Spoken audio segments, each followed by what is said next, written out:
Sanibonani, umqeqeshi wensizwa-ke lo. Kunenye insizwa nje ekhomentile kuma-videos yami.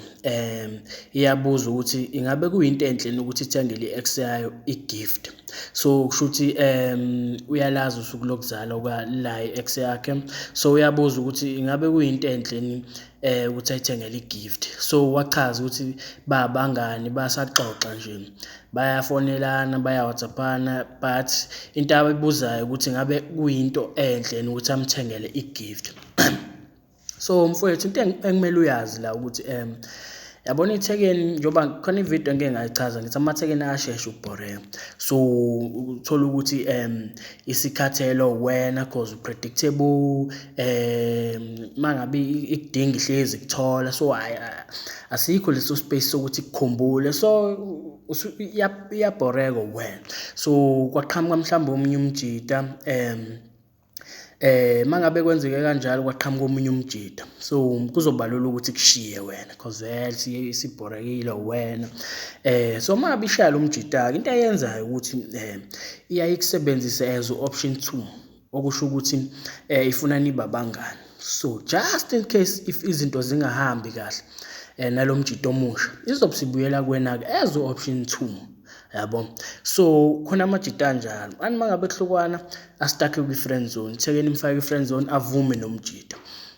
Ukuze izinto mangabe engahambi kahle nethekeni kulomjida omusha izobuyela kuyena-ke mhlambe-ke babuyelana. So umjida ungayivumeli leyo nto ukuthi ithekeni mangabe nihlukana bese uqhubeka kulobu nibe abangani. No. Mangabe nihlukana naye umuntu wena either windoda yakhe noma anizwani qobo. Hayi ukuthi lo niqhubeka nichatha nibe abangani because lapho wena u-option 2 ungakuvumeli ukuba u-option 2.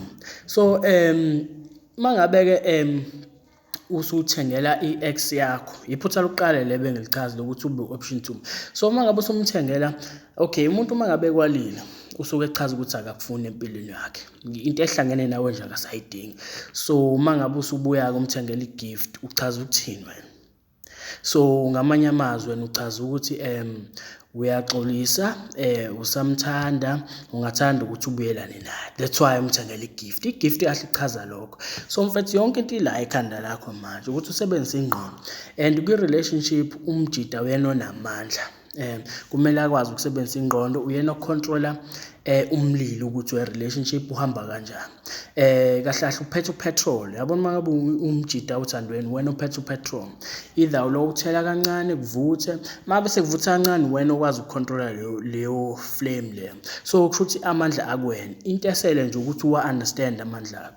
So akuyona into enhle ukuthi umthengele i-gift. Mangabe wenze njalo ayikhombisa wena ukuthi impilo yakhe ayimuvile, usastake kuyena, ayikho enye intombi ongayithola ngaphandle. That's why umthengela i-gift. Ungamthengeli i-gift.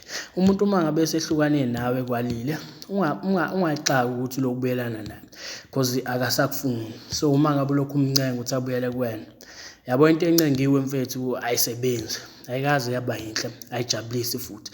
So ungayilinge wenze lelo phutha lokuthi loxhumana ne-ex yakho uzama ukuxolisa ukuthengela i-gift. No, fuck that. Ngisho ngathiwa mfethu uyazi ukuthi uzalwa nini, awusahlangene naye, sekukhona enye insizwe khona kuyena, mshiye kanjalo, yena uyozibuyela yena mangabe ethanda. Adlule nje kanjalo usuku lakhe lokuzalwa, ungamfoneli, ungamsendeli message, ungamthengeli i-gift ukuze abone ukuthi nawe usumove on nempilo yakho. So mangabe umthengele i-gift yakhombisa ukuthi no, usastakile kuyena.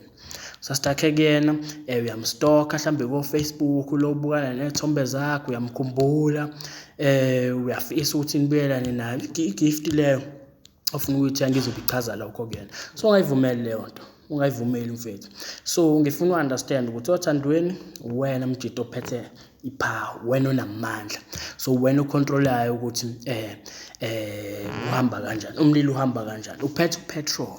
So wena nje into esele ukuthi uyenze ukuthi u-understand amandla akho. So ngizama ukuthi u-understandisa amandla akho and uye kulowenza amaphutha abhedayo. So i-ex yakho le